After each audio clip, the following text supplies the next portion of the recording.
अध्यक्ष श्रीमती आशा जी महेश्वरी को, जिनकी कार्यशैली उनके नाम के अनुरूप संगठन में आशा का विस्तार कर रही है, अत्यंत मृदुभाषी, सारगर्भित विचारों की धनी एवं सदैव साथी की भांति हम सभी राष्ट्रीय पदाधिकारियों का हौसला बढ़ाने वाली हमारी प्रिय राष्ट्रीय अध्यक्ष आशा जी महेश्वरी, उनके लिए मैं यही कहूंगी कि डर मुझे भी लगा फासला देखकर।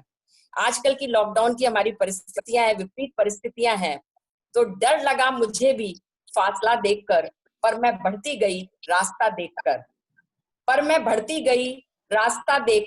खुद ब खुद मेरे नजदीकियां आती रहीं, खुद ब खुद मेरे नजदीकियां आती गई, और मेरी मंजिल मेरा हौसला देखकर मुझे लगा मेरी उड़ान कुछ कम है, पर साथियों, आप सबके साथ आने से मुझे यकीन है कि ये आसमां भी कम है, और ये आसमां भी कम है। तो मैं आमंत्रित करती हूँ हमारी राष्ट्रीय अध्यक्ष आशा जी महेश्वरी को। उनका विषय है मेरी टीम, मेरी हिम्मत, मेरा हौसला, टीम बिल्डिंग, नेतृत्व के गुण और राष्ट्रीय पदाधिकारियों के कर्तव्य। मैं आमंत्रित करती हूँ हमारी राष्ट्रीय अध्यक्ष आशा जी महेश्वरी को। आशा जी। आशा आंटी को तो मैंने अनम्यूट शुरू में कर दिया है। आशा जी, एक मिनट। प्रॉब्लम लग रहा है शुरू से, आज कुछ प्रॉब्लम सा हो रहा है, थोड़ा प्रॉब्लम लग रहा है। आशा आंटी, आशा जी, वर्षा जी फोन लगाओ जरा, एक फोन लगाओ तो।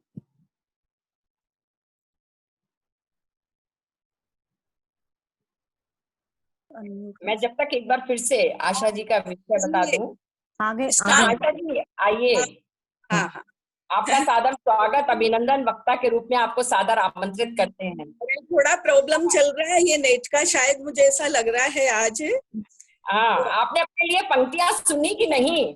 नहीं, सुन ली। आपका फिर तो धन्यवाद, क्योंकि आपका विषय यही है। हाँ। बिल्कुल, आप सादर आमंत्रित हैं। भगवान उमा महेश के चरणों में नमन, और हमारी सभी पूर्व राष्ट्रीय अध्यक्षाएं, सभी राष्ट्रीय पदाधिकारी गण, राष्ट्रीय समिति प्रभारी, पूर्वांचल में हमारी अग्रज बहन शोभा जी, मंजू जी, गिरजा जी, सरला जी एवं राज जी, सारे मेरे पूर्वांचल के प्रदेश अध्यक्ष, प्रदेश मंत्री, मैं आप सभी बहनों का हृदय तल की गहराइयों से हार्दिक अभिनंदन, नमन, वंदन, अभिवादन करती हूँ। हमको मन की शक्ति देना, मन विजय करे, दूसरों की जैसे खुद को जय करे। हमको मन की शक्ति देना। इसका उद्देश्य अपने अहंकार को समाप्त करना नहीं, बल्कि अपने आत्मसम्मान को जागृत करना है कि हम इतने उत्तम बने कि स्वयं के प्रति। द्वादश सत्र की हमारी थीम कर्मणे वाधिकारस्ते, यानी तेरा सिर्फ कर्म करने का अधिकार है। भगवान श्री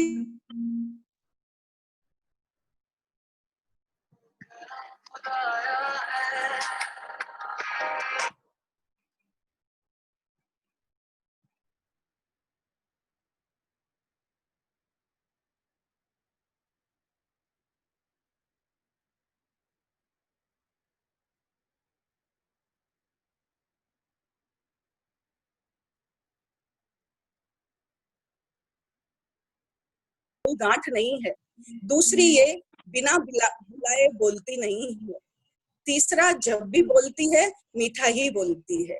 बहनों, बांसुरी का ये संदेश हमारे जीवन के लिए बहुत बड़ा संदेश है। अपनी वाणी में माधुर्य, आचरण में संयम, मन में कोई गांठ न हो तो हमेशा भगवान के हम कृपा पात्र बने रहेंगे।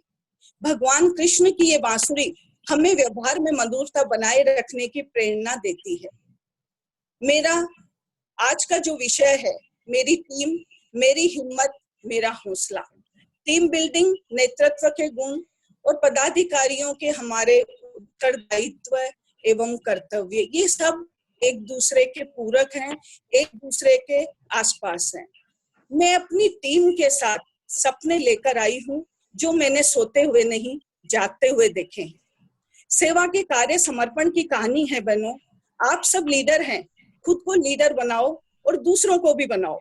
नेतृत्व के गुणों को हमें संवारना है, सजाना है, यही लीडरशिप है।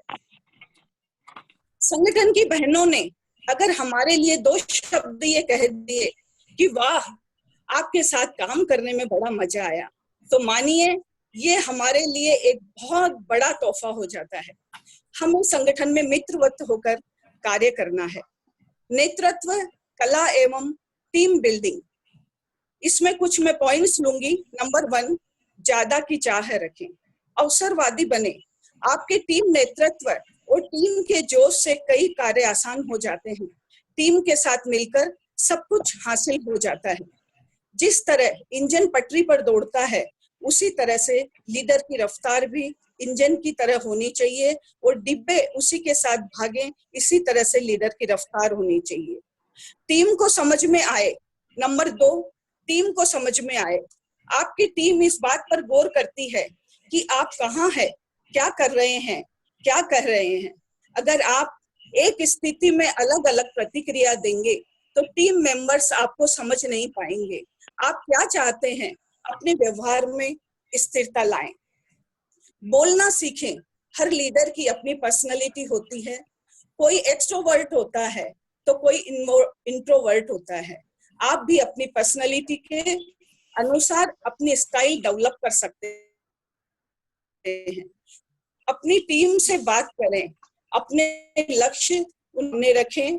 बोलने की कला ही लीडर को एक सफल लीडर बनाती है। नंबर 4, बुरी खबर अपनी टीम से छुपाएं नहीं। बुरी खबरों को अपनी टीम के साथ शेयर करें, छुपाएं नहीं, स्वीकार करें, आगे बढ़कर उन्हें बताएं। कम्युनिकेशन का नया रास्ता खुलेगा। हमारी टीम हम पर भरोसा करेगी। कई बार क्या होता है, हम अच्छी जो हमारी प्रशंसा होती है उसको तो हम टीम को बताते हैं, लेकिन जो हमारे उल्हाना देने वाली बातें होती है वो हम टीम से छुपा लेते हैं। ऐसा हमें कभी नहीं करना चाहिए। नंबर 5, बार बार दोहराएं। हर कम्युनिकेशन को बार बार दोहराना चाहिए। दोहराते समय हमारी टोन एक जैसी होनी चाहिए। इससे ये तय होता है कि अलग अलग सदस्यों से अलग अलग समय आपने एक ही तरह की बात की। अपना नेतृत्व स्वयं करें। बर्नार्ड शॉ ने कहा है कि लीडर प्रतिदिन 15 मिनट देता है अपनी उपलब्धियों, आकांक्षाओं एवं सीमाओं के चिंतन के लिए। आवश्यक है सकारात्मक गुणों को सशक्त करके नकारात्मक लक्षणों को समय समय समाप्त करना। प्रत्यायोजन करें, यानी डेलीगेशन। अपनी टीम के सदस्यों पर सूक्ष्म दृष्टि रखें और उन्हें उनकी योग्यता अनुसार कार्यों को वितरित करें। सब कुछ कार्य स्वयं करने का मोह नहीं पालो। नेपोलियन कहता है कि मैं अपने प्रत्यायोजन के माध्यम से कई और नेपोलियन पैदा कर सकता हूँ। हमारे तो 2 ही हाथ हैं, परंतु हम अपने प्रत्यायोजन से सैकड़ों सशक्त हाथ पैदा कर गतिमान कर सकते हैं। पर्यवेक्षण करें, केयर टेकर। टीम सदस्यों में कार्यों का बंटवारा करके देखें कि वे कितनी गुणवत्ता से कितने समय में कार्य कर रहे हैं। चाणक्य ने अपने शिष्य चंद्रगुप्त को पर्यवेक्षण के आधार पर एक महान शासक बना दिया। पर्यवेक्षण निरंतर होना चाहिए, कमियां या त्रुटियां निकालना नहीं, वरना सकारात्मक निर्देशन देकर अपने उत्तराधिकारी तैयार करना। चील की ऊंची उड़ान देखकर चिड़िया कभी कभी डिप्रेशन में नहीं आती है, परंतु हमारा मानव स्वभाव ऐसा है कि अगर कोई व्यक्ति या कोई बहन हमसे आगे निकल जाती है तो हम उसको देखकर ईर्ष्या या जलन करने लगते हैं। ये भावना हमें नहीं होनी चाहिए। भरोसा करें। संजीवनी लाने के लिए उड़ान भरने से पहले हनुमान जी को भगवान राम ने कहा था, तुम कभी असफल नहीं हो सकते हनुमान, मुझे तुम पर पूरा भरोसा है। नेपोलियन था, जनरल, मुझे तुम पर भरोसा है। विश्व जननी है, यह व्यक्ति में ऊर्जा एवं उत्साह का संचार करती है। एक नेता द्वारा अपनी टीम के सदस्यों पर भरोसा जताना, उनमें विश्वास व्यक्त करना अपने नेता के प्रति निष्ठा के भाव को दृढ़ बनाता है। नंबर 10, प्रशंसा करें। प्रशंसा का कोई भी अवसर हमें गंवाना नहीं चाहिए। प्रशंसा बार बार करनी चाहिए, दिल से करनी चाहिए, सबके सामने करनी चाहिए। नंबर 11, चुनौती दें। अपनी टीम को चुनौती दें और स्वयं भी चुनौती को स्वीकार करें। 1985 में शारजाह में क्रिकेट के फाइनल मैच में जब भारतीय टीम 125 रन पर सिमट गई थी, तब भोजन अवकाश के समय कपिल देव जो कि कप्तान थे, उन्होंने अपनी टीम को आह्वान किया कि पाकिस्तान को एक एक रन लेना मुश्किल कर देना है, और भारतीय टीम का यह जोश रंग लाया और पाकिस्तानी टीम 87 रन पर आउट हो गई और भारत की जीत हुई। सिखाएं, जहां कहीं भी आप अपनी टीम के साथियों में कोई दक्षता की कमी देखें तो उसकी आलोचना नहीं करें, बल्कि दक्षता की अभिवृद्धि करें। द्रोणाचार्य अपने शिष्यों को धनुर्विद्या सिखाते थे, वह अतुलनीय उदाहरण है ऐसे गुरु का। नेतृत्व कला एवं टीम बिल्डिंग सभी कलाओं का मुकुट है। धरती अच्छे नेतृत्व करने वाले नेताओं पर ही टिकी है। उदाहरण हमारे नेताजी मोदी जी, जिन पर हमें गर्व है। अब तो पूरे विश्व को उन पर गर्व हो गया है, जो मानवता को आज इस संकटकालीन परिस्थितियों में सांत्वना, विश्वास दिलाकर उनसे जूझ रहे हैं। नेतृत्व के साथ साथ मोटिवेशन भी जरूरी है। तुम मुझे लॉकडाउन दो, मैं तुम्हें कोरोना से मुक्त करूंगा। इसी तरह नेताजी सुभाष चंद्र बोस ने भी यही कहा था, तुम मुझे खून दो, मैं तुम्हें आजादी दूंगा, और परिणाम आपके सामने है। अच्छा लीडर हमें बनना है तो इच्छा शक्ति, जुनून, लक्ष्य प्राप्ति हेतु अपना जज्बा होना चाहिए, जो कि हमें उच्च शिखर पर पहुंचाता है। बहनों, अध्यक्ष के प्रकार 3 होते हैं। 3 प्रकार के अध्यक्ष होते हैं। अब हमें उसमें अपने नजरिए से देखना है कि हम सब किस तरह के अध्यक्ष हैं, किस तरह से नेतृत्व करते हैं। पहला अध्यक्ष वो होता है जो संगठन की बहनें हमें यस बॉस या यस मैडम कहे। संगठन का अध्यक्ष सर्वोपरि होता है। पूरे कार्यों में उसकी योजनाएं, निर्णय सर्वोपरि होते हैं। ऐसा अध्यक्ष किसी भी तरह से अपना कार्य साम दाम दंड भेद किसी भी नीति से करवा लेता है, परंतु इस तरह का अध्यक्ष निरंकुश होता है। अपना लक्ष्य तो उसे प्राप्त हो जाता है, परंतु अपनी टीम का स्नेह, सहयोग लंबे समय तक प्राप्त नहीं कर सकता। दूसरी तरह का अध्यक्ष होता है, वो अध्यक्ष तो बन जाता है, परंतु बनने के बाद अपने लक्ष्य और अपनी टीम को ही भूल जाता है। अपने पद की जिम्मेदारी नहीं संभालता, समय आने पर लापरवाही से इधर उधर सरक जाने का प्रयास करता है। ऐसा अध्यक्ष न तो अपनी टीम की सद्भावना ले पाता है और न ही कुछ लक्ष्य प्राप्त करता है। तीसरा अध्यक्ष वो होता है कि संगठन के हर सदस्य को साथ लेकर चलता है। योजना बनाना, उसका क्रियान्वयन करना, सभी को बराबरी की हिस्सेदारी देना और सहज सरलता से कार्य करने की, हर सदस्य को, अपनी टीम को पूरी स्वतंत्रता देनी। इस तरह से तीसरे प्रकार का अध्यक्ष अपनी टीम की सद्भावना, सहयोग, स्नेह प्राप्त करता है और वो ही सफल अध्यक्ष होता है। वो अपना ही नहीं, सभी को नेतृत्व करवाकर आगे बढ़ाना चाहता है। ज्योत से ज्योत जगाते चलो, प्रेम की गंगा बहाते चलो। और इस तरह से प्रेम ही प्रेम बांटना उसके सोच में होता है। नेतृत्व के गुण क्या होते हैं? कथनी करनी में फर्क नहीं करना। जो वादा आपने किया है उसे पूरा करें, तभी टीम का आप में विश्वास व्यक्त होगा। टीम से सुझाव लीजिए, उन्हें रोकिए मत।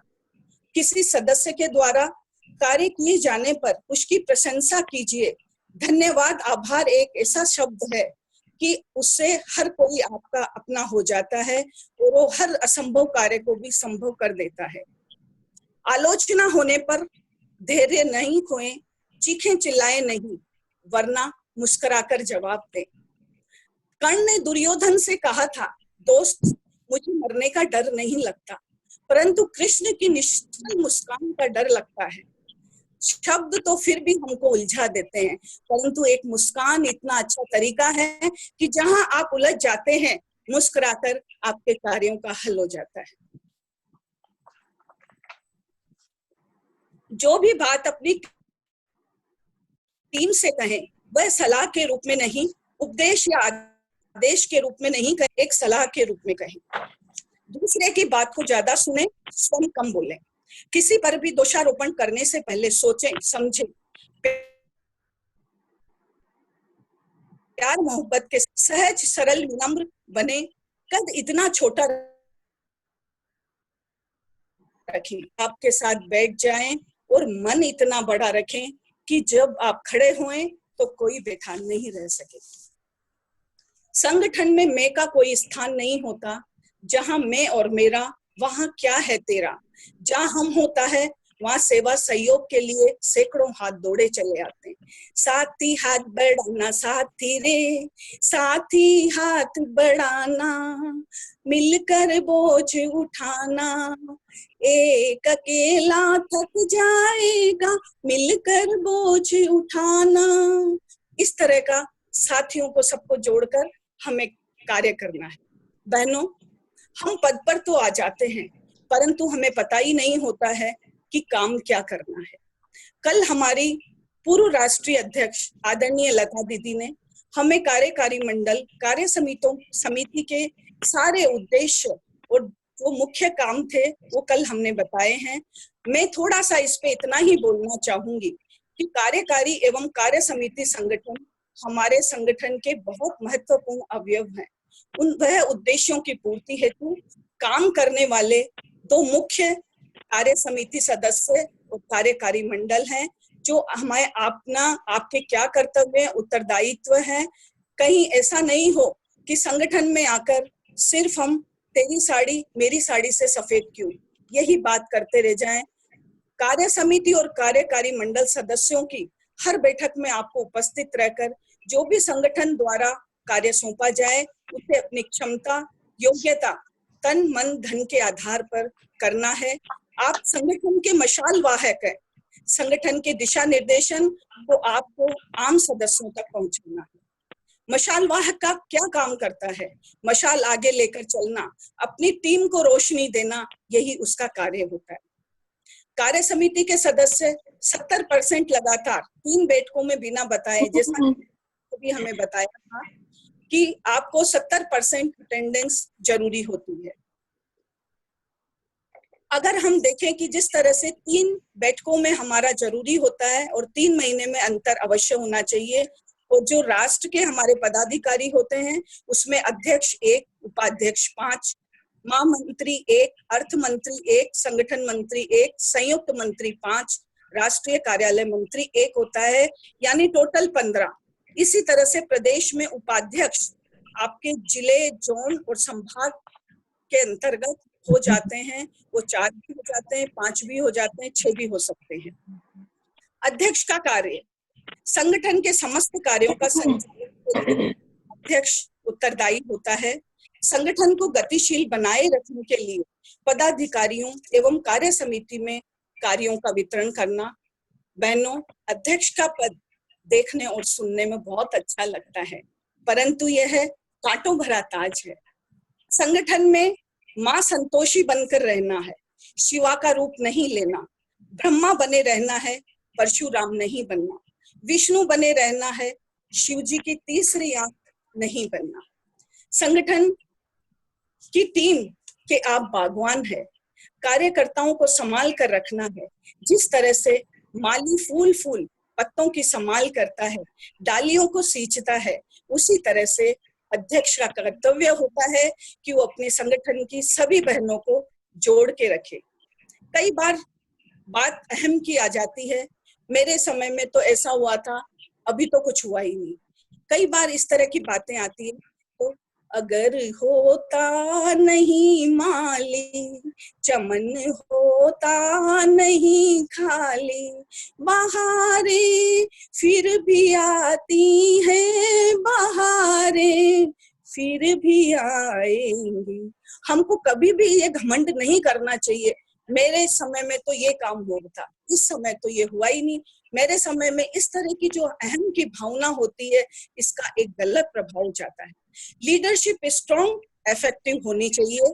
अपनी बड़ाई कभी नहीं करें। अपने विजन, हर अध्यक्ष के अपने अपने विजन होते हैं, अपने अपने कार्य करने का सब अध्यक्ष का तरीका अलग अलग होता है। इसलिए कभी भी हमें अपनी नजरों से हर काम नहीं देखना चाहिए। नजरें बदल गई तो नजारे बदल जाएंगे, माझी बदलेंगे तो किनारे भी बदल जाएंगे। इस तरह से तुलनात्मक कभी भी शब्द यूज में नहीं है। उपाध्यक्ष, अध्यक्ष द्वारा सौंपे गए कार्य। चाणक्य नीति से आपको अपने अपने अंचल के में जिम्मेदारी और जवाबदारी आपकी होगी। पद आपका महामंत्री से बड़ा है उपाध्यक्ष, परंतु आपको निर्णय लेने का कहीं अधिकार नहीं होता। जहां तक मैं समझती हूँ, उपाध्यक्ष राज्यपाल और राष्ट्रपति है और महामंत्री प्रधानमंत्री और मुख्यमंत्री का काम अदा करता है। तो हमारे पद बड़े होते हैं उपाध्यक्ष के, पर निर्णय लेने के सब अधिकार अध्यक्ष और मंत्री को ही होते हैं। इसी तरह से राष्ट्रीय समितियों को सक्रिय बनाना, उन्हें अपने तथा अपने अंचल में राष्ट्र एवं प्रदेश के बीच कड़ी का काम करना, उसकी क्रियान्विति करना, यही हमारे उपाध्यक्ष का काम होता है। और महामंत्री को तो आप बोल सकते हैं कि संगठन की बैकबोन महामंत्री होता है। संगठन रूपी रथ के दो पहिए होते हैं, अध्यक्ष और महामंत्री। दोनों में सामंजस्य का होना बहुत जरूरी है। पत्र अध्यक्ष का माना जाता है, तारीफ अध्यक्ष की होती है, परंतु अगर सूचना समय से नहीं पहुंची, कुछ भी करो, लोग कभी खुश नहीं रहते हैं। उंगली ही उंगली, जब लोग कुछ आपसे अच्छा बोले तो आप थैंक्स बोल दीजिए, और अगर गलत बोले तो सॉरी कर दीजिए, और अगली बार जब भी आपका बोलने का मौका आए, आप उसको बात को क्लियर कर दो। बैठकों का आयोजन करना, सूचना भेजना, संगठन के पत्र व्यवहार करना का भार, बैठकों का संचालन करना, सर्कुलर में नयापन देना, मिनट्स मेंटेन करना, स्वीकृत के हस्ताक्षर करवाना, पता ही नहीं चलेगा वरना कि डिसीजन क्या हुए थे। अतः आपको हार्ट चक्र चलाना है, प्यार ही प्यार बांटना है। तू शिव जी आगे, मैं बालाजी पीछे। तो यानी अच्छा ही अच्छा बोलना है, कभी भी किसी को गलत बोलना ही नहीं है। कोषाध्यक्ष की तो आज हमारी स्वयं उनकी अभी स्पीच होने वाली है, और संगठन मंत्री, उनको भी मैं ज्यादा नहीं कहूंगी क्योंकि उनकी भी अभी स्पीच होने वाली है, टाइम हमारा कम लगेगा। बस मैं कोषाध्यक्ष को एक ही कहना चाहूंगी कि सूर्य एवं चंद्रमा दोनों 12 राशियों से गुजरते हैं, कभी तपना और कभी शीतलता देना, वरना शिव जी का कहीं तांडव नृत्य नहीं हो जाए। तो हमारे कोषाध्यक्ष महोदय, आपको गोवर्धन पर्वत उठाकर कुबेर का खजाना इससे बनाना है, और यही नहीं कि हम सारा बजट अपनी मीटिंगों में व्यय कर दें, हमें जरूरतमंद लोगों के लिए भी बचा कर रखना है। गरीबों की सुनो, वो तुम्हारी सुनेगा, तुम 1 पैसा दोगे, वो 10 लाख देगा, गरीबों की सुनो। तो इसलिए कोषाध्यक्ष जी, आपको पैसा पूरा खर्च नहीं करना है, संभाल के भी रखना है, और अभी आपका पूरा जानकारी रहेगी कोषाध्यक्ष को, इसलिए मैं इस पर ज्यादा नहीं बोलना चाहती। इसी तरह से संगठन मंत्री, जो कि हमारी शीला जी, अभी संगठन मंत्री के भी पूरी कार्य योजना वो बोलेंगी, तो उसमें भी मैं ज्यादा नहीं बोलूंगी क्योंकि समय का अपना एक समय है। और जस्ट पास्ट प्रेसिडेंट, पद हटा हमारी जिम्मेदारी समाप्त हो गई, ऐसा नहीं है। प्रोटोकॉल में एक तरफ अध्यक्ष और एक तरफ सचिव और एक तरफ हमारे निवर्तमान अध्यक्ष बैठता है। बहनों, हमें निवर्तमान अध्यक्ष के अनुभवों का पूरा पूरा फायदा लेना है। उनको ऐसा नहीं कि हम वो सब हमारे सम्मान के भूखे होते हैं, हमें अपने पूर्व अध्यक्षों को पूरा सम्मान देना है और सम्मान के साथ उन्हें रखना है। इसी तरह राष्ट्रीय कार्यालय मंत्री अध्यक्ष के निर्देशन में संगठन के अध्यक्ष कार्यालय के वो प्रभारी रहेंगे और अध्यक्ष को उनकी उत्तरदायित्व निर्वहन करने में सक्रिय सहयोग राष्ट्रीय कार्यालय मंत्री द्वारा दिया जाएगा। राष्ट्रीय समिति प्रभारी, जैसा कि हमारी राष्ट्रीय समितियां कर रही है, जिस समिति का भी आपको प्रभारी बनाया गया है उससे संबंधित कार्यक्रमों का आयोजन करना, पत्रक निकालना, उस समिति के कार्यक्रम के लिए अपने सुझाव देना, जब कार्यक्रम आयोजित हो तो उसमें सहयोग प्रदान करना तन मन और धन से। और इसी तरह से हमारी सभी समितियां बहुत ही अच्छा कार्य कर रही हैं। और मैं अब बताना चाहूंगी कि जैसे अकबर के दरबार में 9 रत्न हुआ करते थे और हमारे अखिल भारतवर्षीय माहेश्वरी महिला संगठन में भी हमारे 9 रत्न ऐसे हैं जो हमें हमेशा मार्गदर्शन, प्यार, सानिध्य और सहयोग प्रदान करते हैं। आदरणीय पद्मा दीदी, मनोरमा दीदी, लता दीदी, गीता दीदी, विमला दीदी, शोभा दीदी, सुशीला जी, कल्पना दीदी और हम सबके आदरणीय रत्नी माँ, ये हमारे संगठन के ऐसे नवरत्न हैं जो हर समय हमारे आगे ढाल की तरह खड़े होते हैं और हमको अच्छा मार्गदर्शन देते रहे हैं। हमें हमेशा हमारे 5 राष्ट्रीय पदाधिकारी, आंचलिक 5 उपाध्यक्ष, संयुक्त मंत्री, 27 प्रदेश अध्यक्ष, 27 प्रदेश मंत्री, हम टोटल 54 लोग हैं जो हम ऐसे चमकते हुए हीरे, नगीने और पन्ने हैं जिनको कि हमारे राष्ट्रीय पूर्व अध्यक्ष हमेशा चमक देते रहते हैं। प्रकाश वही कर सकता है जो जल सकता है, विकास वही कर सकता है जो बदल सकता है, आदर्शों की बातें करने वालों की कमी नहीं, मंजिल वही पा सकता है जो चल सकता है। तो बहनों, इस तरह से थोड़ी सी जानकारी मैंने आपको दी है। समय की एक मर्यादा है, 30 मिनट पता नहीं कितना समय हुआ, बोलती रही हूँ मैं। तो एंड में मैं अपनी बात को, वाणी को विराम देती हूँ अपनी 2 लाइन से। मेरा आपकी कृपा से सब काम हो रहा है, मेरा आपकी दया से सब काम हो रहा है। करते हो तुम कन्हैया, मेरा नाम हो रहा है, मेरा आपकी दया से सब काम हो रहा। धन्यवाद। जय महेश। धन्यवाद आशा जी, बहुत ही सुंदर। शब्दों में तो मैं समझती हूँ, भावनाओं के साथ भी परिपूर्ण, और इतनी सुंदर शैली में आपने हम सबका परिमार्जन किया, ज्ञानवर्धन किया कि शायद सभी आपकी इस सुंदर वक्तव्य के माध्यम से पूरे 3 वर्ष का जो सत्र है इसको बड़ी सफलता पूर्वक अपनी कार्यप्रणाली से सफलता के आयाम प्रदान करेंगे। आपका बहुत बहुत धन्यवाद, बहुत बहुत साधुवाद और बहुत बहुत बधाई। अब मैं आमंत्रित करती हूँ कार्यकर्ता प्रशिक्षण शिविर की कार्यकर्ता प्रशिक्षण समिति की राष्ट्रीय प्रभारी श्रीमती नम्रता जी बियानी एवं सह प्रभारी श्रीमती वर्षा जी को मैनेजमेंट गेम्स के लिए। नम्रता जी, एक्टिविटी की, हाँ जी, एक एक्टिविटी के लिए तैयार हो जाए सब जने। मेरी आवाज हाँ, आ रही है ना? आ रही है। हाँ, तो आपको क्या करना है अभी कि अपने दोनों हाथ ऐसे सामने रखें सब जने। नीचे 2 लाइनें दिख रही है हथेलियों के वहां पर, है ना? तो उसको टच करते हुए हम हाथ जोड़ लेंगे। अभी आप देखेंगे कि एक हाथ आपको दूसरे हाथ से बड़ा दिखेगा, किसी का राइट हैंड हो सकता है और किसी का लेफ्ट हैंड, ठीक है? जो हाथ बड़ा है उसको हटा दें और जो हाथ छोटा है उसको सामने रखें इस तरह से। दिख रहा है आपको कोई हाथ? प्लीज कमेंट्स बॉक्स में डालें कि आपका एक हाथ आपको छोटा दिख रहा है क्या? छोटा, थोड़ा सा फर्क होता है उंगली में, सेंटर वाली उंगली में हम यदि देखेंगे तो।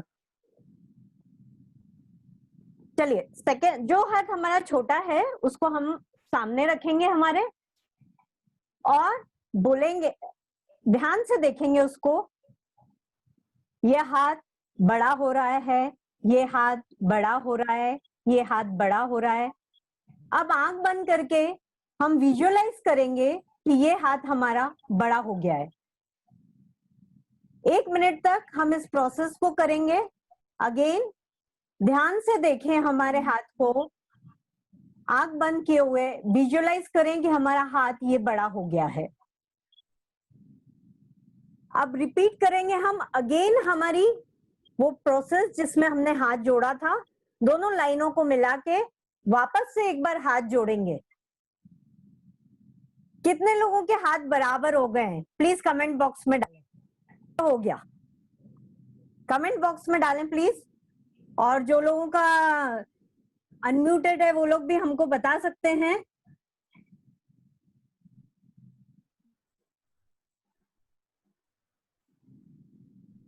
हो रहा है, बहुत सारे लोगों के कमेंट्स आ रहे हैं कि सबके हुए हैं, है ना? तो देखिए ये जो एक्टिविटी है ये एक बहुत शॉर्ट सा मैंने आपको बताया है कि विजुअलाइजेशन किस तरह से काम करता है और एक्चुअली इट वर्क्स मैजिकल। आप लोग सारे अपने संगठन के लिए बहुत सारी चीजें सोच के रखे हैं, तो जब हम ये चीज हमें ये सिखाती है कि हम जो सोचते हैं वो हासिल कर सकते हैं। आप लोगों ने जो भी प्लान किया है उस पर फोकस करें, पॉजिटिव थिंकिंग के साथ इम्प्रूव कर सकते हैं और हर वो चीज हासिल कर सकते हैं जो आप सोच रहे हैं। आशा आंटी ने अभी बहुत अच्छा वक्तव्य दिया और उन सब चीजों को फॉलो करके आप जो सोचेंगे वो हासिल कर लेंगे। मेरे पास यहाँ पे बहुत सारे कमेंट्स आ गए हैं, सबको लग रहा है कि उनके हाथ बड़े हुए हैं, है ना? बट ऐसा होता है, this is really a magical practice. और कभी मुझे मौका मिला तो मैं इस पे थोड़ा सा और बात करना चाहूंगी, बट अभी हम आगे सेशन कंटिन्यू करते हैं। मंजू दीदी, थैंक यू। धन्यवाद नम्रता जी, बहुत सच में बहुत अच्छा लगा, बहुत बढ़िया गेम था और अब वो फीलिंग भी आ रही है जो आपने हमें एहसास कराने की कोशिश की। आपका बहुत बहुत धन्यवाद। हमारी दूसरी वक्ता है श्रीमती किरण लड्ढा, जो उत्तरांचल की उपाध्यक्ष हैं। आप भारतीय जनता पार्टी की जिला महामंत्री भी हैं और विभिन्न धार्मिक सामाजिक संस्थाओं से जुड़ी हुई हैं। गत सत्र में दिल्ली प्रादेशिक महेश्वरी महिला संगठन की अध्यक्ष के रूप में आपने एक सफल राष्ट्रीय कार्यक्रम संविधा का आयोजन किया था। आपके लिए मैं ये समझती हूँ कि जीने का अंदाज, जीने का अंदाज बदलना होगा, हमको हर ढांचे में ढलना होगा। जीने का अंदाज बदलना होगा, हमको हर ढांचे में डलना होगा। मैं में अकड़ रहे तो बिखर जाएंगे और कदम मिलाकर ही हमें चलना होगा, कदम मिलाकर ही हमें चलना होगा। जी हाँ, आपका विषय है आज कार्यकर्ता के गुण। किरण जी लड्ढा जी दीदी, आ रही है मेरी आवाज? आप अपने विषय पर कार्यकर्ता के गुण में लिए अपना वक्तव्य दें। श्रीमती किरण लड्ढा। जी दीदी, भगवान उमा महेश के चरणों में सादर नमन वंदन।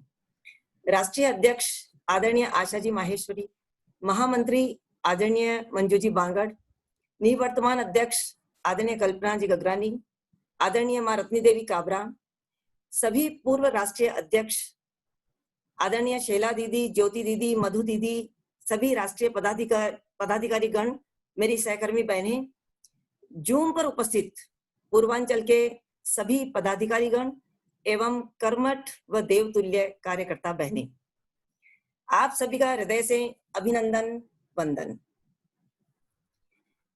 सबसे पहले मैं राष्ट्रीय नेतृत्व का बहुत बहुत आभार प्रकट करती हूँ कि आपने एक वक्ता के रूप में मेरा चयन किया और यह अवसर प्रदान किया। मुझे आज बोलने के लिए विषय दिया गया है कार्यकर्ता के गुण। अभी अभी आशा दीदी ने हमें नेतृत्व के गुण बताए और हम सभी जानते हैं कि नेता भी एक कार्यकर्ता ही होता है। माननीय प्रधानमंत्री जी अपने आप को हमेशा प्रधान सेवक, प्रधान कार्यकर्ता के रूप में ही प्रस्तुत करते हैं और वो समस्त गुण जो एक नेता में है या वो उस कार्यकर्ता, वो नेता में है वही कार्यकर्ता के हैं, बहुत ज्यादा डिफरेंस नहीं है उनमें। अभी आप देखेंगे शायद कई चीजों का आपको रिपीटेशन भी मिलेगा, लेकिन कुछ डिफरेंट तो है। और आज सबसे पहले तो मैं शोभा दीदी को बोलूंगी कि आप आशीर्वाद दे दीजिए। अभी कुछ दिन पहले आपने इन सब गुणों के बारे में मार्गदर्शन दिया था और आज आपके ही अंचल से शुरुआत कर रही हूँ। बहनों, यह विषय ऐसा है कि इस पर जितना बोला जाए कम है, क्योंकि गुणों की जहाँ बात आती है उन्हें सीमित दायरे में नहीं रखा जा सकता। वो तो अपार है, बहुत बड़ा पिटारा है उनका। फिर भी अपने व्यक्तिगत अनुभव से और हमारे वरिष्ठ राष्ट्रीय पदाधिकारियों से अब तक जो भी समझा है, सीखा है, उसे ही 20 मिनट के सीमित समय में ही ज्यादा से ज्यादा जानकारी आपके समक्ष प्रस्तुत करने की पूरी कोशिश करूंगी। बहनों, कार्यकर्ता के गुणों के बारे में चर्चा करें उससे पहले यह जानना जरूरी है कि कार्यकर्ता की परिभाषा क्या है, उसका महत्व क्या है और किसी भी संगठन में उसकी भूमिका क्या है।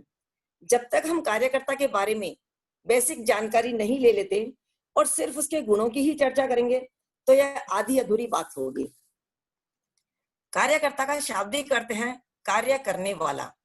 कार्य कोई भी हो सकता है, निजी कार्य, पारिवारिक, सामाजिक, राष्ट्रीय या वैश्विक कार्य।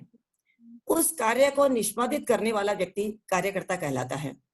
लेकिन हमारे व्यवहार में जहां भी कार्यकर्ता शब्द सामने आता है वहां व्यक्तिगत या पारिवारिक काम करने वाले की छवि सामने नहीं आती, बल्कि उसे तो हम कार्यकर्ता मानते ही नहीं है। कार्यकर्ता शब्द सुनते ही हमारी कल्पना में जो चित्र उभरता है वो किसी संगठन के कार्यों में सक्रिय रूप से कार्य करने वाले व्यक्ति का ही होता है। अब संस्थाएं बहुत सी है, संगठन बहुत से हैं। ये पर्टिकुलर सामाजिक संस्था की बात नहीं कर रही हूं मैं, बहुत सी संस्थाएं हैं, राजनीतिक, सामाजिक, धार्मिक, और जो कार्यकर्ता जिस तरह के कर्म क्षेत्र में लगा हुआ है वैसा ही उसे नाम भी दे दिया जाता है, जैसे कि सामाजिक कार्यकर्ता, राजनीतिक कार्यकर्ता, धार्मिक कार्यकर्ता। तो यह तो हुआ इसका शाब्दिक अर्थ। भावार्थ इसका और भी व्यापक है।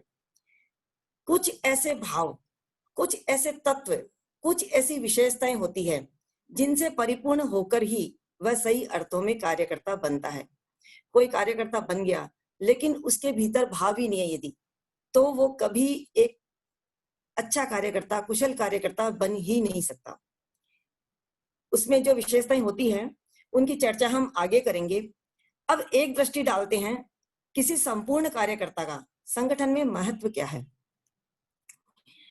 कोई भी संस्था या संगठन के गठन से लेकर उसके उद्देश्य की प्राप्ति तक कार्यकर्ता की बहुत महत्वपूर्ण भूमिका होती है। बिना कार्यकर्ता के संगठन उसी तरह होता है जैसे बिना रीढ़ की हड्डी के मानव का शारीरिक ढांचा। नेतृत्व कितना ही उच्च कोटि का हो और कितनी ही बढ़िया से बढ़िया योजनाएं बना ले, लेकिन यदि कार्यकर्ता सक्षम ना हो तो कोई भी योजना अपना लक्ष्य सिद्ध नहीं कर पाएगी। कार्यकर्ता तो नेतृत्व और आम जनमानस के बीच की वो कड़ी होता है जो थोड़ी सी भी ढीली हो जाए तो पूरा संगठन पंगु हो जाता है। सेना का वो सिपाही होता है जिनकी सामूहिक शक्ति के बिना सेनापति कमजोर पड़ जाता है। तो इस तरह हम कह सकते हैं कि कार्यकर्ता किसी भी संगठन का बहुत अहम हिस्सा होता है, बहुत महत्वपूर्ण अंग होता है।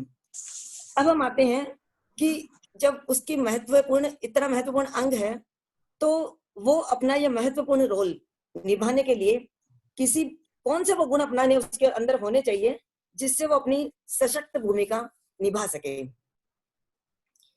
इसके लिए हम 4 पै के सूत्रों से उसके श्रेष्ठ गुणों को जानने का प्रयास करते हैं। सबसे पहला गुण है पारदर्शिता। जो व्यक्ति सार्वजनिक क्षेत्र में या कहें कि सामाजिक क्षेत्र में काम करता है उसका पारदर्शी होना अत्यंत आवश्यक है। अपनी कार्य प्रणाली में, रुपए पैसे का हिसाब देने में, अपने विचारों के आदान प्रदान में, कथनी और करनी में और उसके आचरण में सदैव पारदर्शिता होनी चाहिए। कई बार हम देखते हैं आदमी सोचता कुछ है, बोलता कुछ है, बोलता कुछ है, करता कुछ है, करता कुछ है, बताता कुछ है।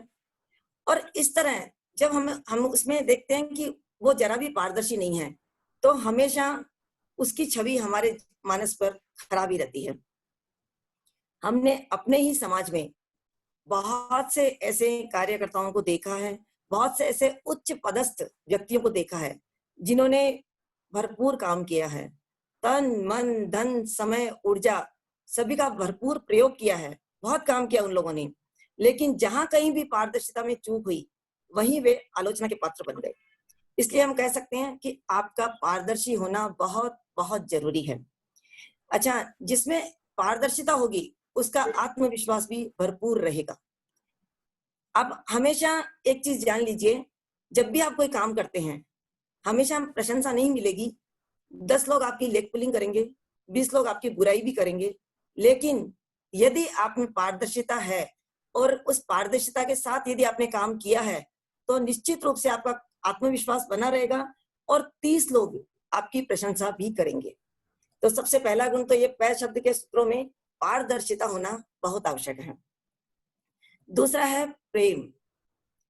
प्रेम, प्यार, स्नेह, यह ऐसे शब्द हैं जिनको बोलने से ही शरीर में रस की धारा बहने लगती है। कहते हैं ना, प्रेम की भाषा तो सिर्फ मनुष्य ही नहीं, जानवर भी बखूबी समझता है। प्यार से, मधुर व्यवहार से आप हिंसक जीव को भी पालतू बना सकते हैं, अपना बना सकते हैं। आपकी वाणी में, आपके व्यवहार में प्यार का होना बहुत आवश्यक है। इससे आपकी सोच सकारात्मक बनी रहेगी। आपके मन से और दिमाग से आप हमेशा शांत रहेंगे और तब आप विशेष परिस्थितियों में भी, या हम यूं कह सकते हैं कि विपरीत परिस्थितियों में भी उचित निर्णय ले सकेंगे। प्यार और मधुर व्यवहार हमारा किसी के सामने आए, इसके लिए सबसे पहले तो ये जरूरी है कि आपके चेहरे पर हर समय मुस्कान का होना बहुत आवश्यक है। हर काम में बाधाएं आती है, बहुत सी बाधाएं आती है, लेकिन आप बिना परेशान हुए शांत मन से अपने विवेक का उचित उपयोग करते हुए उचित निर्णय तभी कर सकेंगे जब आपके मन में प्यार भरा होगा और आप मन से बिल्कुल शांत होंगे। आवेश में आके कुछ भी नहीं कर पाएंगे। इसी तरह अपने मधुर व्यवहार से ही आप उचित निर्णय लेंगे तो निश्चित ही अच्छा परिणाम भी प्राप्त करेंगे। अभी अभी आशा दीदी ने भी हमें बताया है और मैं भी आपको बताना चाहूंगी कि कार्यकर्ता के रूप में हनुमान जी महाराज से बढ़िया कोई उदाहरण नहीं हो सकता। सौभाग्य से अभी हमें रामायण सीरियल पुनः देखने को मिला और हम सभी ने देखा, जब भी कोई काम हनुमान जी को सौंपा गया तो उन्होंने बड़ी ही निष्ठा से, ईमानदारी से और हर तरह से, कि बहुत बाधाएं आई सामने। हमने देखा कि उनके जब सीता माता की खोज में जाते हैं, सुरसा के रूप में, लंकिनी के रूप में, सिंगिनी के रूप में, या आगे भी जितने काम है पूरे का वर्णन नहीं करेंगे, बहुत सी बाधाएं आती है, लेकिन उन्होंने हमेशा कभी बल से, कभी बुद्धि से, कभी वाक चातुर्य से सब बाधाओं को परिस्थिति देखते हुए बड़ी आसानी से दूर किया था। तो इस तरह प्यार लेकिन कभी उनको हमने आवेश में आते हुए नहीं देखा। तो प्रेम और प्यार, मधुर भाषा, जब की मधुर भाषा जो समझ लेगा और जो इनको अपना लेगा वो निश्चित रूप से अच्छा कार्यकर्ता बन सकेगा। अब आते हैं तीसरे गुण पे। तीसरा गुण होता है परिश्रम। आपका परिश्रमी होना बहुत आवश्यक है। परिश्रम वो सफलता की कुंजी है जो उन्नति और भविष्य के ताले खोल देती है। ईश्वर ने आपको कार्यकर्ता बनाया है तो कहीं आपको इसके योग्य समझा है, ऐसे ही आपको ड्यूटी नहीं मिली है। लेकिन यदि आपने उसमें आलस्य कर दिया या अपने जो सौभाग्य मिला है उसको हल्के में ले लिया तो आप कभी भी अच्छे कार्यकर्ता नहीं बनेंगे। आपको परिश्रम से ही कर्म योगी बनना है। कहते हैं कामयाबी के लिए सफर में धूप का बड़ा महत्व है। कामयाबी के लिए सफर में धूप का बड़ा महत्व है। यहाँ धूप से मतलब है परिश्रम से, और जहां छांव मिली वहीं आपके कदम रुक जाएंगे। यानी जहां आपने आलस्य कर लिया वहीं पे आपकी गति रुक जाएगी, आप रुक जाएंगे। जब आप निरंतर बिना थके, बिना रुके, बिना आलस किए अपनी गति बनाकर रखेंगे, तभी प्रगति कर पाएंगे। और अभी अभी आशा जी ने हमें बताया कि स्पीड बना के रखनी है। हम आशा रूपी इंजन के साथ हमारी भरपूर स्पीड बना के रखेंगे, उनके साथ साथ दौड़ेंगे, तभी हमारी सफलता हम पा सकेंगे। तो उस दौड़ के लिए आपका चुस्त दुरुस्त होना भी बहुत आवश्यक है, और उसके लिए अपने आप को स्वस्थ रखें, अपने ऊपर भी पूरा ध्यान दें और हमेशा अपने स्वास्थ्य के प्रति सजग रहें। तो ये कुछ नियम आते हैं परिश्रम होने में। परिश्रम सबसे ज्यादा करना पड़ता है, और एक बात और हम यहाँ समझ सकते हैं कि जितनी बड़ी पोस्ट, जितना ऊंचा पद, उतना ही परिश्रम ज्यादा करना पड़ता है। हम सब साक्षात देख सकते हैं कि आज हम सबसे ज्यादा परिश्रम आशा दीदी को और मंजू दीदी को करना पड़ रहा है। तो आपकी जितनी बड़ी जिम्मेदारी है, उतना ही आपको परिश्रम ज्यादा करना पड़ेगा। ये गुण आपके भीतर बहुत अच्छे से समाया हुआ होना चाहिए। चौथा गुण हमारा है पवित्रता। हम सभी जानते हैं रावण कम बलवान नहीं था, बहुत विद्वान भी था, धनवान भी था, सारा ऐश्वर्य उसके पास था, लेकिन फिर भी वो पतन को प्राप्त हुआ, भगवान श्री राम के हाथों मारा गया। क्यों? क्योंकि उसमें पवित्रता नहीं थी। जैसे ही छल कपट का सहारा लिया, उसका स्वतः ही पतन हो गया। आपका तन पवित्र हो, मन पवित्र हो, बुद्धि निर्मल हो, शुद्ध निश्चल भाव हो, आपकी हर क्रिया में पवित्रता हो, किसी के प्रति ईर्ष्या व द्वेष का भाव नहीं हो, सबके साथ आत्मीयता का, अपनेपन का जुड़ाव हो, ये सब गुण यदि आप अपना लेंगे, आप बिल्कुल पवित्र बने रहेंगे। और इसमें ही आता है कि आपका पहनावा भी शालीन हो, आकर्षक व्यक्तित्व हो, धर्म की रीति नीति के साथ चलने का आपका संस्कार हो। निश्चित रूप से आप सफल कार्यकर्ता बनेंगे। ये सब तो थे सफलता के वो सूत्र जो नैतिक सूत्रों में आते हैं। यानी ये कुछ ऐसी बातें होती है जो शाश्वत है, अनादिकाल से चल रही है और अनंत काल तक चलती रहेगी। तो इनमें कोई बदलाव नहीं आता, इनकी परिभाषा सेम होती है। अब संगठन के कार्यकर्ता के लिए कुछ गुण ऐसे होते हैं जो पारंपरिक होते हैं। पारंपरिक मीन्स हर संगठन का, हर संस्था का अपना एक प्रोटोकॉल होता है, एक नियम होता है, विधान होता है, उसकी कुछ परंपराएं होती है। वो समय के साथ साथ बदलती भी रहती है, क्योंकि जिस समय की जो मांग रहती है अनुसार उनमें संशोधन भी हमें करना पड़ता है। कल लता दीदी ने हमें विधान की जानकारी दी, और जब से संगठन का विधान बना कई बार उसमें संशोधन हुआ है। तो जो भी ये परंपराएं हमारी है वो बदलती भी रहती है, और उनमें परिवर्तन लाना जरूरी भी होता है, लेकिन उनको हमें जानना बहुत जरूरी है। और वो कौन से ऐसे बिंदु हैं जो पारंपरिक गुणों में आते हैं? सबसे पहले तो आपको संगठन की आचार संहिता, प्रोटोकॉल व विधान की पूरी जानकारी होनी चाहिए। संगठन की बैठकों और कार्यक्रमों में 100% उपस्थिति होनी चाहिए। यदि उपस्थित हम ना हो सकें तो पूर्व सूचना नेतृत्व को हमें देनी चाहिए। जब तक किसी जिम्मेदारी को पूरा करने का आत्मविश्वास ना हो, तब तक हम जिम्मेदारी ना लें। संपूर्ण निष्ठा, समर्पण और पूरी ईमानदारी के साथ हर कार्य को राम काज समझकर करें। मन धन से संगठन को पूर्ण सहयोग करें। संगठन और कार्यक्रम अनुसार जिस तरह का संगठन है, मैंने अभी पहले बात की थी कि सामाजिक संगठन, धार्मिक, या मैं सिर्फ सामाजिक संगठन की बात नहीं कर रही हूँ, हम में से बहुत सी संस्थाओं से जुड़ी हुई है, सब तरह की संस्थाओं से जुड़ी हुई है।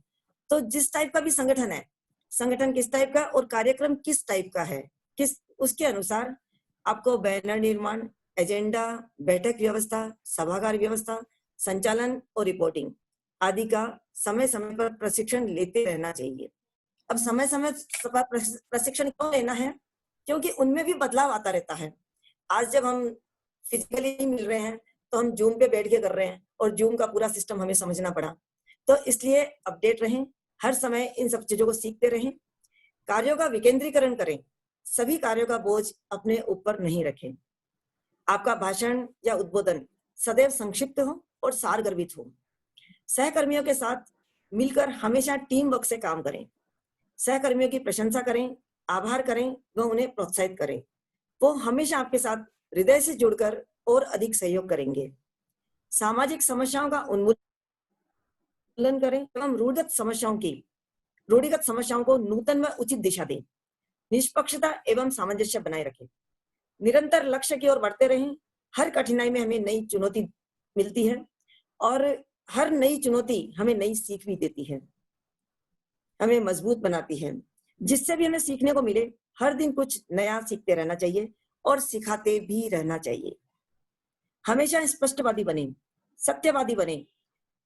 सत्य बोलेगा या जो आदमी स्पष्ट बोलेगा, कभी हमें नहीं समझ में आ रहा है किसी बात को स्पष्ट बोल देना चाहिए, मुझे नहीं समझ आ रही है या ये काम में नहीं कर सकता या नहीं कर सकती, या कोई भी काम लेने के पीछे हमें कोई बाधा आ रही हो, हमें बड़ों से पूछ लेना चाहिए। यानी हमें स्पष्ट और सत्य, हमेशा स्पष्टवादी बना रहना चाहिए। आपके व्यक्तित्व में हमेशा चार चांद स्वतः ही लग जाएंगे। अपनी टीम व सहकर्मी बहनों के साथ संपर्क बराबर बनाकर रखें। सबसे बड़ा गुण आपका स्वयं का अनुशासित होना अति आवश्यक है। बाधाएं हर कदम पर मिलेगी, लेकिन आपको एक नया अनुभव भी देंगी। अपनी प्रतिभा का उचित उपयोग करें, स्वस्थ परंपरा के साथ खुद को प्रतिष्ठापित करें। किसी भी कार्य में असफल होने पर निराश ना होवे, हमेशा प्रगतिशील बने रहें। समय परिवर्तनशील होता है और समय के साथ साथ पारंपरिक मान्यताओं में, हमारे नियमों में बदलाव आता है, तकनीकी विकास भी होता रहता है। दोनों में ही अपने आप को हमेशा अपडेट रखें, नहीं तो विकास की गति में आप पीछे रह जाएंगे। कहते हैं मुश्किलों में भाग जाना आसान होता है, मुश्किलों में भाग जाना आसान होता है, हर कदम जिंदगी का इम्तिहान होता है। डरने वालों को कुछ नहीं मिलता जिंदगी में, डरने वालों को कुछ नहीं मिलता जिंदगी में, और डटे रहने वालों को हर कदम पे जहान मिलता है, हर कदम पे जहान मिलता है। काम करना है तो बड़ा करना है, सोचना है तो ऊंचा सोचना है। अपने आप को अग्रिम पंक्ति में रखने के लिए बहुत जरूरी है आप में आत्मविश्वास की कमी कभी भी ना आए। और अंत में आप सभी के प्रति शुभेच्छाएं प्रेषित करती हूँ।